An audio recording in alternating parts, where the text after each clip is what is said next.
नमस्कार दोस्तों, आज हमारा टॉपिक है रासायनिक अभिक्रियाएं। आज का हमारा क्या टॉपिक है? रासायनिक अभिक्रियाएं एवं उत्प्रेरण।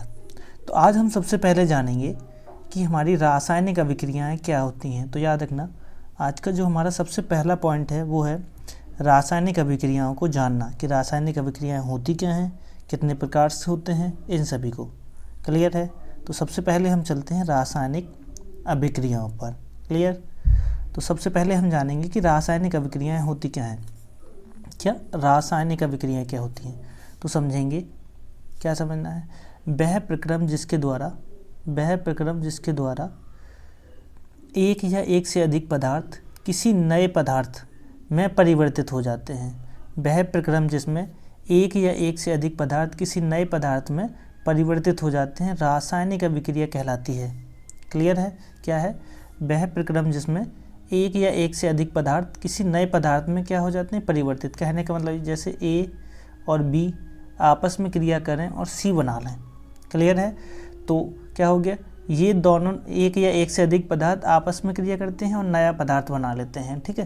क्या कहलाती हैं? रासायनिक अभिक्रियाएं कहलाती हैं। अब इसमें होता क्या है? किसी भी रासायनिक अभिक्रिया में भाग लेने वाले तत्वों एवं यौगिकों के पुराने बंध टूटते हैं व नए बंध बनते हैं। कहने का मतलब ये है, पुराने बंध आपस में टूटेंगे और क्या हो जाएंगे? नए बंध बन जाएंगे। इससे इस हेतु ऊर्जा की आवश्यकता होती है। ठीक है? यह ऊर्जा किस रूप में मिलती है? यह जो ऊर्जा है ऊष्मा के रूप में मिल सकती है, प्रकाश के रूप में, विद्युत के रूप में। क्लियर है?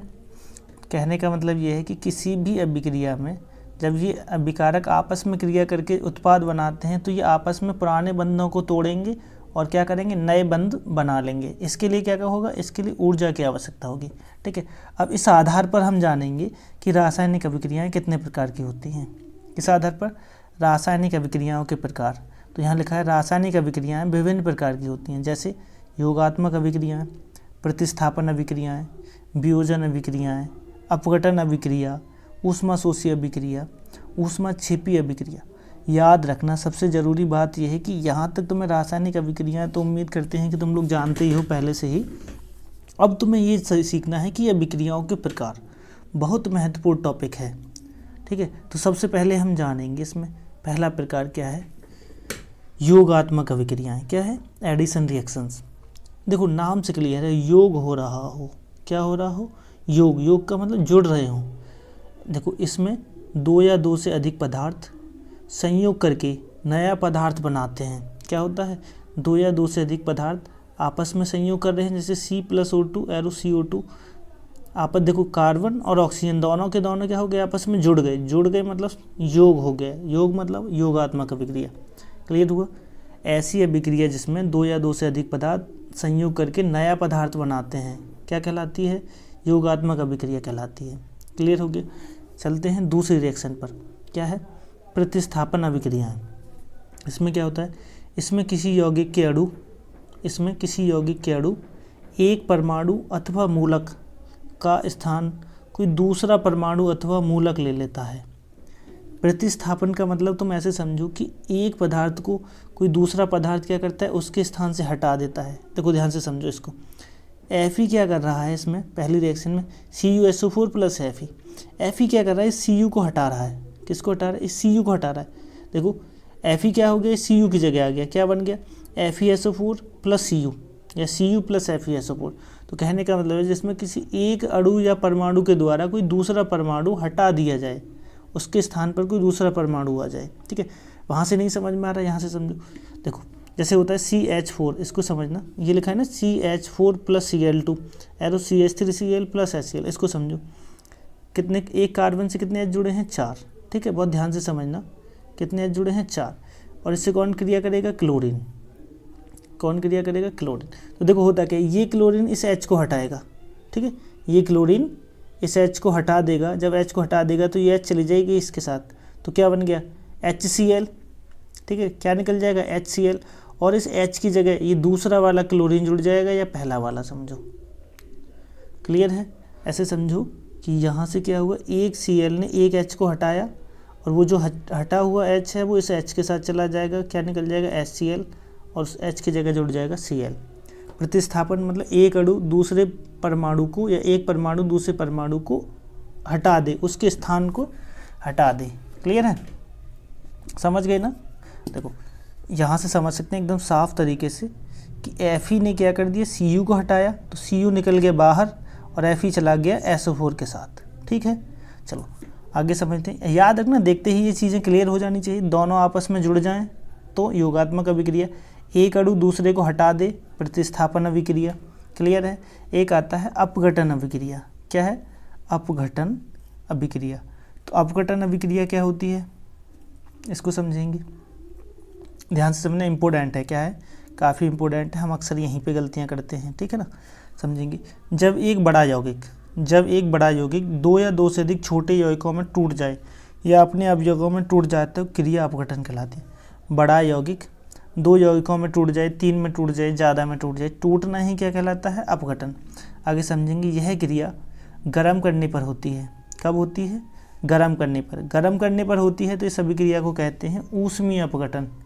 तथा यदि विद्युत प्रवाहित करें, क्या करें, देखो ध्यान से समझो, गर्म करेंगे तो ऊष्मीय अपघटन, ठीक, और अगर हम विद्युत प्रवाहित करेंगे, क्या करेंगे, विद्युत प्रवाहित करेंगे तो विद्युत अपघटन कहलाती है। समझो, कोई पदार्थ गर्म करने पर टूटा, कैसे टूटा, गर्म करने पर, तो क्या हो गया, ऊष्मीय अपघटन। इसमें क्या है, विद्युत धारा प्रवाहित कर रहे हैं, जल में क्या कर रहे हैं, विद्युत प्रवाहित कर रहे हैं, तो ये H2O2 में टूट रहा है, तो ये क्रिया क्या कहलाएगी, विद्युत अपघटन। क्लियर है। अब चलते हैं आगे, वियोजन। किस पर चलते हैं, हमारी जो विक्रिया है वो कौन सी है, वियोजन। वियोजन में क्या है, जब कोई यौगिक ताप, दाब आदि में परिवर्तित करने पर दो या दो से अधिक पदार्थों में अपघटित हो जाता है तथा, याद रखना इस पॉइंट को समझना, परिवर्तन के कारण को हटा देने पर पुनः मूल यौगिक प्राप्त हो जाता है, तो क्रिया वियोजन कहलाती है। क्लियर है। जब यह क्रिया गर्म करने की होती है तो ऊष्मीय वियोजन, और जब यह विद्युत धारा प्रवाहित करने की होती है तो विद्युत वियोजन कहलाती है। दोबारा से भाई समझो, बहुत इंपॉर्टेंट रिएक्शन है। ठीक है, तुमसे पूछ लेगा अपघटन और वियोजन में अंतर क्या है। सबसे ज़्यादा ज़रूरी बात समझनी है कि अपघटन और वियोजन में अंतर क्या है। नाम सेम है, सब कुछ सेम है, तो ध्यान से समझेंगे। जब कोई यौगिक ताप दाब में परिवर्तन करने पर दो या दो से अधिक पदार्थों में अपघटित हो जाता है, तो भाई ये तो अब अपघटन भी है, अपघटन में भी हमने पढ़ा है। फिर वियोजन में क्या अंतर है, तो समझो, तथा परिवर्तन के कारण को हटा देने पर पुनः मूल यौगिक प्राप्त हो जाता है, तो ये क्रिया वियोजन कहलाएगी। तो ही क्रिया क्या कहलाएगी, वियोजन, वरना क्रिया अपघटन। क्लियर है। अब समझेंगे। जब यह क्रिया गर्म करने पर होती है तो ऊष्मीय वियोजन, और विद्युत धारा प्रवाहित करने पर होती है तो विद्युतीय वियोजन कहलाती है। देखो, जैसे NH4Cl को हम गर्म कर रहे हैं तो सीधी सी बात है ऊष्मीय वियोजन कहलाएगी। क्या बनेगा, NH4Cl को गर्म करेंगे तो HCl निकल जाएगा, HCl निकल गया तो क्या रहेगा, NH3 अमोनिया। ठीक है, दोबारा से समझना, इसमें सबसे मेन लाइन क्या है, मेन लाइन ये है कि परिवर्तन को हटा देने पर पुनः मुक्त यौगिक प्राप्त हो जाता है। ठीक, यही याद रखनी है, तो ही वियोजन कहलाएगी। कैसे, जैसे हम NH4Cl को गर्म कर रहे हैं, क्या कर रहे हैं, गर्म जब इसे कर रहे हैं तो क्या मिलेगा, अमोनिया और HCl। अगर हम गर्म करना हटा दें, इस ताप को हटा दें, तो ये दोनों आपस में क्रिया कर लेंगे, पुनः बन जाएंगे NH4Cl। अगर ये पुनः बन रहे हैं तो क्रिया कहलाएगी वियोजन, अगर नहीं बन रहे तो वो कहलाएगी अपघटन। क्या कहलाएगी, ऊष्मीय अपघटन। अगर पुनः बन रहे हैं तो ऊष्मीय वियोजन। क्लियर है। विद्युत धारा द्वारा कर रहे हैं, तो विद्युत वियोजन। बात क्लियर है, इसमें कुछ ज़्यादा याद नहीं करना। देखो, नोट पॉइंट भाई बड़ा इंपॉर्टेंट पॉइंट है। क्या है, अपघटन तथा वियोजन अभिक्रिया में मुख्य अंतर यह है कि वियोजन अभिक्रियाओं में मुक्त मूल पदार्थ पुनः प्राप्त किया जा सकता है। अभी हमने कहा वियोजन अभिक्रियाओं में ये दोनों पुनः प्राप्त हो सकते हैं, इन दोनों से NaCl पुनः प्राप्त होता है, जबकि अपघटन क्रियाओं में मूल यौगिक प्राप्त नहीं कर सकते। उम्मीद है कि ये तो बात तुम्हें एकदम अच्छे से समझ में आ ही गई होगी। ठीक है, आगे चलते हैं। ऊष्मक्षेपी और ऊष्मशोषी अभिक्रियाएं। क्या है, ऊष्मक्षेपी तथा ऊष्मशोषी अभिक्रियाएं, एक्सोथर्मिक एंड एंडोथर्मिक रिएक्शंस। देखो, इसमें क्या है, वे अभिक्रियाएं जिसमें ऊष्मा मुक्त होती है, ऊष्मा मुक्त हो तो वो कहलाती है ऊष्माक्षेपी।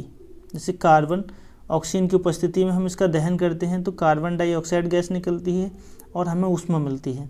ठीक है, क्या होता है जब हम कार्बन को गर्म करते हैं तो क्या होती है, कार्बन डाइऑक्साइड गैस निकलती है और ऊष्मा मिलती है।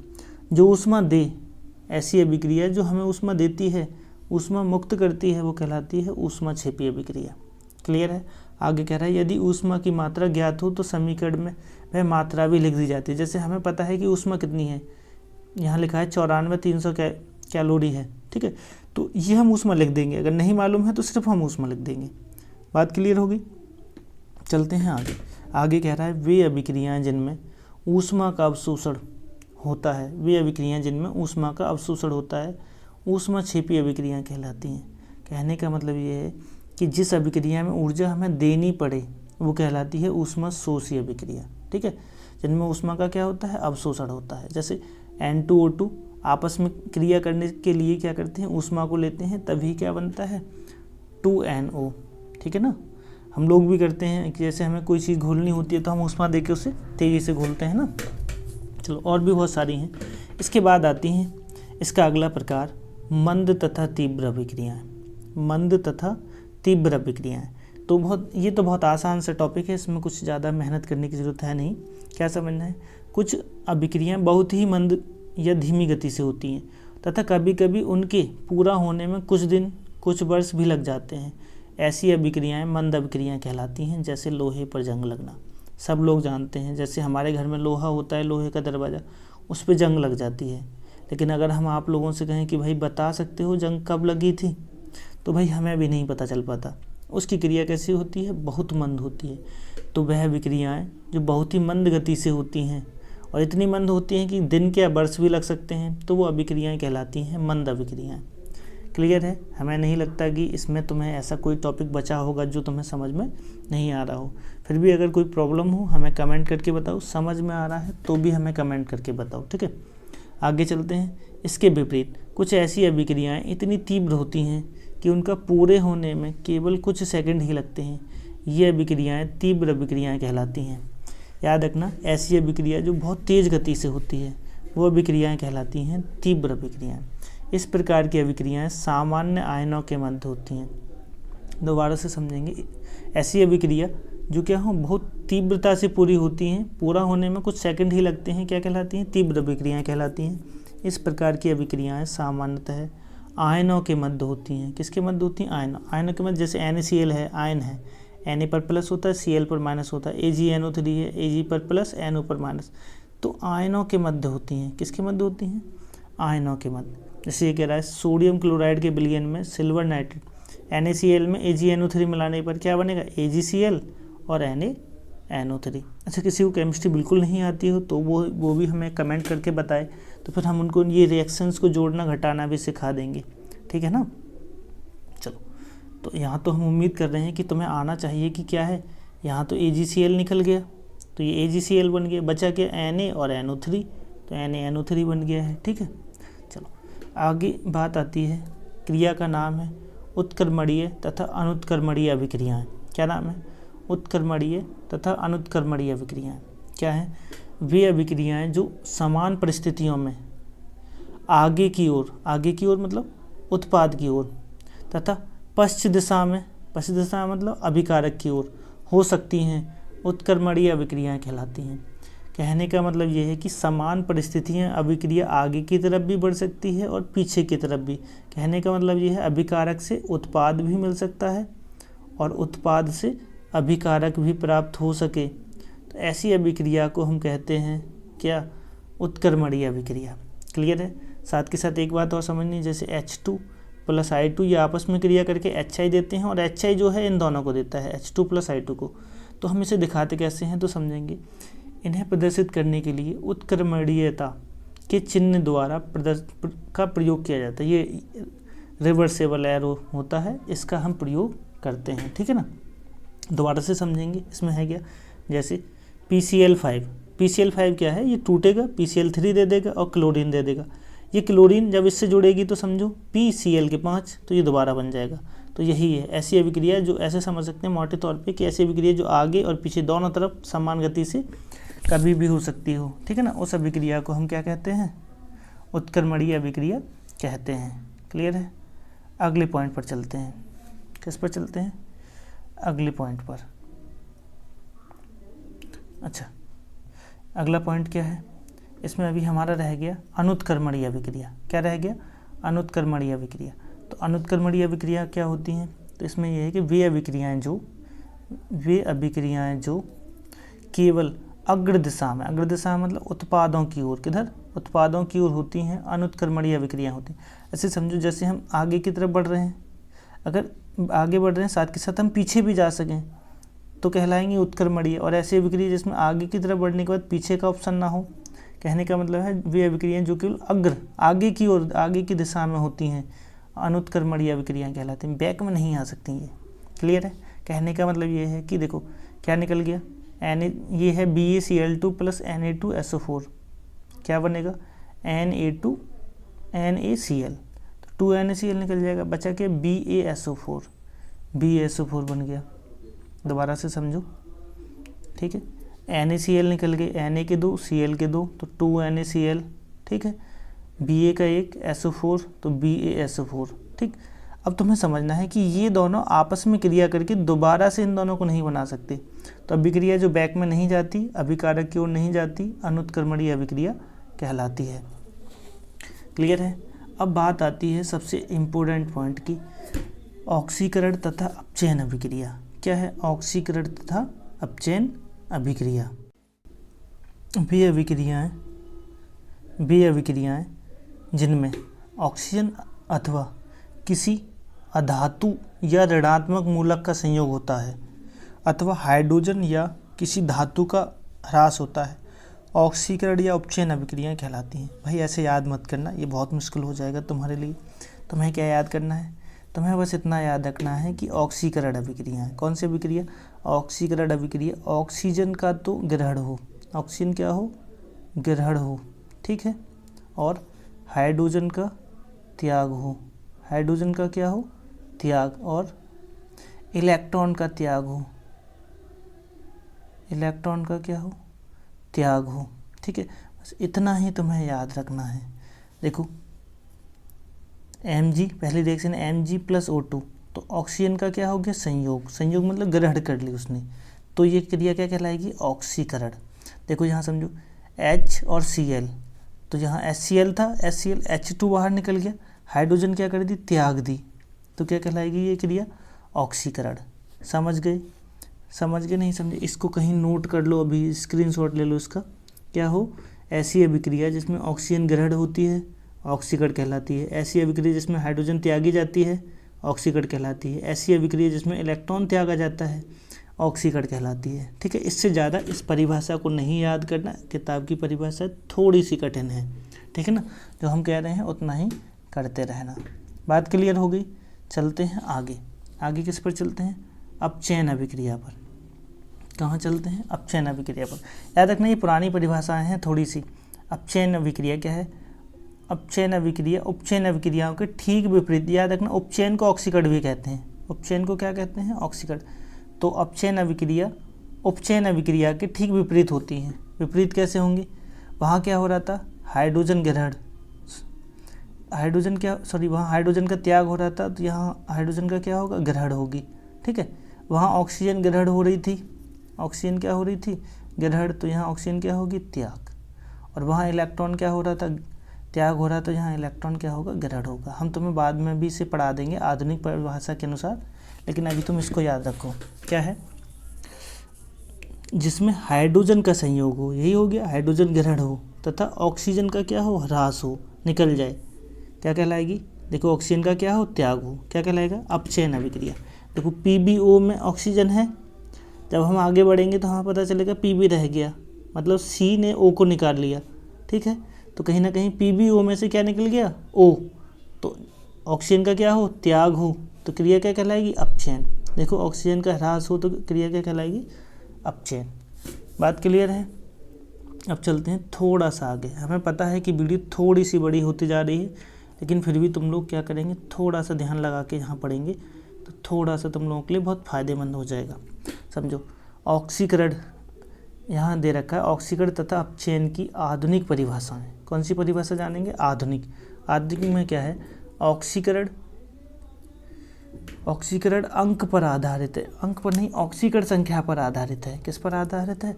ऑक्सीकरण संख्या पर आधारित है। क्या है? किसी परमाणु की ऑक्सीकरण संख्या में वृद्धि, ऑक्सीकरण।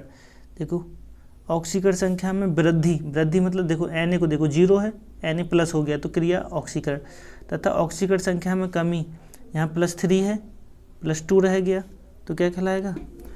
अपचयन कहलाती है। दोबारा समझेंगे, ऑक्सीकरण संख्या में Na पर है 0 से कहाँ पहुँच गया? Na प्लस, कब? जब इलेक्ट्रॉन त्यागा तो क्रिया ऑक्सीकरण। और देखो यहाँ Fe+3 है, एक इलेक्ट्रॉन ग्रहण किया, क्या हो गया? Fe+2 तो क्रिया क्या होगी? अपचयन। अच्छा, ऐसे समझ नहीं आए तो तुम्हें ये नहीं पता चल रहा कि ग्रहण कर रहा है या त्याग, तो दोबारा मोटे तौर पर समझो, रिएक्शन से पहले इलेक्ट्रॉन है तो वो ग्रहण कर रहा है, रिएक्शन के बाद इलेक्ट्रॉन है तो वो त्याग रहा है। ठीक है, तो समझो इलेक्ट्रॉन ग्रहण करे तो अपचयन, यहाँ लिख लेना इलेक्ट्रॉन ग्रहण, इलेक्ट्रॉन क्या करे? ग्रहण करे, मैं पहले लिखा चुका हूँ इसे, तो क्या कहलाएगा? अपचयन। और यदि इलेक्ट्रॉन का करे वो त्याग तो भी क्या कहलाएगी? ऑक्सीकरण। देखो, इस सोडियम ने इलेक्ट्रॉन को त्यागा, क्रिया ऑक्सीकरण। Fe ने इलेक्ट्रॉन को ग्रहण किया, क्रिया अपचयन। क्लियर है? उम्मीद कर रहे हैं कि आप इन सारी चीज़ों को सीख गए होंगे। वीडियो को थोड़ा सा हमने तेज़ी से कराया है जिससे कि आपका टाइम बच सके और रिएक्शंस भी आसानी से क्लियर हो सकें।